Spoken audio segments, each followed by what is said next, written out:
আকাশবাণী আগরতলা। স্থানীয় সংবাদ পড়ছি উদয় শঙ্কর ভট্টাচার্য।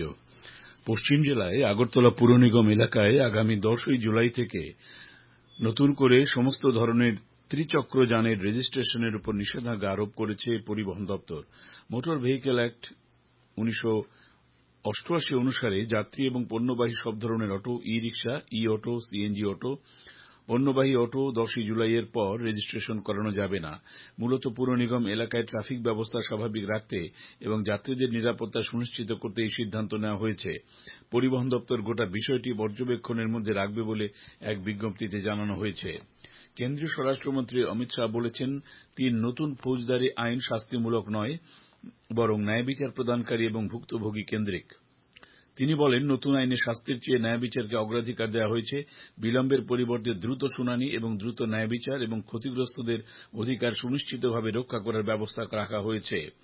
গতকাল নতুন দিল্লিতে শ্রী শাহ বলেন, 4 বছর ধরে সংশ্লিষ্ট সব পক্ষের সঙ্গে প্রতিটি দিক নিয়ে বিস্তারিত আলোচনার পর নতুন আইন প্রবর্তন করা হয়েছে এবং স্বাধীনোত্তরকালে কোন আইন তৈরি করা নিয়ে এত দীর্ঘ আলোচনা হয়নি। স্বরাষ্ট্রমন্ত্রী বলেন, নতুন আইনে নারী এবং শিশুদের বিরুদ্ধে হওয়া অপরাধের বিষয়টিকে অগ্রাধিকার দেওয়া হয়েছে। সম্পূর্ণরূপে বাস্তবায়িত হলে এই 3টি আইন আধুনিক বিচার ব্যবস্থা তৈরি করবে এবং নতুন আইনে আধুনিক প্রযুক্তি গ্রহণ করা হয়েছে। তিনি আরও বলেন, আগামী 50 বছরে আসা প্রযুক্তিও এতে সংযুক্তি করার ব্যবস্থা করা হয়েছে।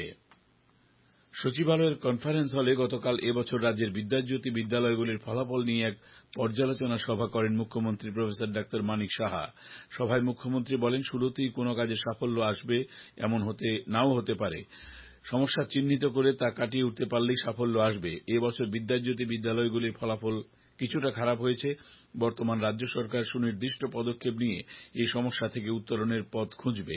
মুখ্যমন্ত্রী বলেন, ফলাফলের পর্যালোচনা করে দেখা গেছে অনেক বিদ্যালয়ের ফলাফলই উল্লেখযোগ্যভাবে ভালো হয়েছে। রাজ্যের সব পঞ্চায়েত অফিস গতকাল থেকে ই অফিসে রূপান্তরিত হল। মুখ্যমন্ত্রী অধ্যাপক ডাক্তার মানিক সাহা গতকাল সচিবালয়ে এক অনুষ্ঠানে বৈদ্যুতিন বোতাম টিপে ই অফিসের সূচনা করেন। অনুষ্ঠানে মুখ্যমন্ত্রী বলেন, দিনটি এক ঐতিহাসিক দিন। এখন থেকে গ্রাম পঞ্চায়েত স্তরে জনগণ ই পদ্ধতিতে অভাব অভিযোগ জানাতে পারবেন। অনুষ্ঠানে উপস্থিত ছিলেন তথ্য প্রযুক্তি মন্ত্রী প্রণজিৎ সিংহ রায়, মুখ্য সচিব জে কে সিনহা প্রমুখ। মুখ্যমন্ত্রী অধ্যাপক ডাক্তার মানিক সাহা গতকাল আগরতলার প্রজ্ঞা ভবনে আয়োজিত এক অনুষ্ঠানে রাজ্যভিত্তিক স্টপ ডায়রিয়া ক্যাম্পেইনের আনুষ্ঠানিক সূচনা করেন। তিনি বলেন, পেটের রোগ ডায়রিয়া প্রতিরোধে পরিষ্কার পরিচ্ছন্নতার বিষয়ে সকলকে সচেতন হতে হবে। ডায়রিয়া রোগ থেকে শিশুদের রক্ষা করতে হলে মা এবং শিশুর স্বাস্থ্যবিধির উপর বিশেষ নজর দিতে হবে। গ্রামীণ এলাকার জনগণের কাছে স্বাস্থ্য সচেতনতার বিষয়টিও পৌঁছে দেওয়ার জন্য অঙ্গনওয়াড়ি কর্মী ও আশা কর্মীদের দায়িত্বপূর্ণ ভূমিকা নিতে হবে। কর্মী, জন অভিযোগ এবং পেনশন প্রতিমন্ত্রী ড জিতেন্দ্র সিং গতকাল নতুন দিল্লিতে পারিবারিক পেনশনভোগীদের অভিযোগের কার্যকর প্রতিকারের জন্য একটি বিশেষ উদ্যোগের সূচনা করেন। পেনশন এবং পেনশনভোগীদের কল্যাণ বিভাগের 100 দিনের কর্মপরিকল্পনার অংশ হিসেবে গতকাল থেকে 31 জুলাই পর্যন্ত পারিবারিক পেনশনভোগীদের অভিযোগের কার্যকর প্রতিকারের জন্য একটি মাসব্যাপী বিশেষ প্রচারাভিযান শুরু করা হয়েছে, যাতে 47টি মন্ত্রক এবং বিভাগ অংশগ্রহণ করবে। কৈলাসহর সার্কিট হাউসের কনফারেন্স হলে গতকাল সন্ধ্যায় এক সাংবাদিক সম্মেলনে 3টি নতুন ফৌজদারি আইনের বিভিন্ন দিক নিয়ে আলোকপাত করা হয়। উপস্থিত ছিলেন ঊনকোটি জেলার জেলাশাসক দিলীপ কুমার চাকমা, অতিরিক্ত জেলাশাসক দশরথ দেববর্মা ও অর্ঘ্য সাহা, অতিরিক্ত পুলিশ সুপার ভি দার্লং প্রমুখ। তাঁরা বলেন, নতুন আইনে কোনো অপরাধমূলক ঘটনার শিকার ব্যক্তিকে মামলা নথিভুক্ত করার 90 দিনের মধ্যে তদন্তের অগ্রগতি সম্পর্কে জানাতে হবে। এই 3টি আইন নাগরিকদের প্রকৃতপক্ষে ন্যায় বিচার সুনিশ্চিত করবে। রাজ্যভিত্তিক অনূর্ধ্ব 15 বছর সুব্রত মুখার্জি কাপ ফুটবল আসরে উদ্বোধনী ম্যাচে পশ্চিম জেলা খেলবে খোয়াই জেলার বিরুদ্ধে।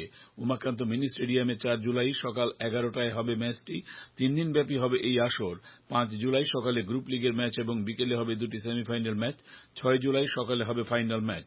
পশ্চিম জেলা স্কুল স্পোর্টস বোর্ডের যুগ্ম সচিব মদন বণিক এ খবর জানিয়েছেন। রাজ্যভিত্তিক সিনিয়র ক্রিকেট প্লেট গ্রুপের ফাইনাল আজ ফের মুখোমুখি হবে তেলিয়ামুড়া এবং আমবাসা। পুলিশ ট্রেনিং একাডেমি মাঠে হবে ম্যাচটি। বৃষ্টির জন্য 28 এবং 29 জুন উদ্যোগ নিয়েও ফাইনাল ম্যাচটি অনুষ্ঠিত হয়নি। এদিকে এলিট গ্রুপের দ্বিতীয় সেমিফাইনাল ম্যাচটি আজ হবে। ফাইনালে যাওয়ার লড়াইয়ের মুখোমুখি হবে সদর এবং উদয়পুর। ধর্মনগরের কলেজ স্টেডিয়ামে এই ম্যাচটি হবে। 4 জুলাই হবে ফাইনাল ম্যাচ। রাজ্যের ধলাই এবং গোমতী জেলায় আজ ভারী বর্ষণের পূর্বাভাস জারি করেছে আবহাওয়া দপ্তর। এর সঙ্গে রাজ্যের অন্যান্য জেলাগুলিতেও অতিরিক্ত বৃষ্টিপাতের সম্ভাবনা রয়েছে। আবহাওয়ার পূর্বাভাসে জানানো হয়েছে আকাশ সাধারণত মেঘলা থাকবে। গতকাল সকাল থেকে আজ ভোর পর্যন্ত বৃষ্টিপাতের পরিমাণ ছিল 30.1 মিলিমিটার।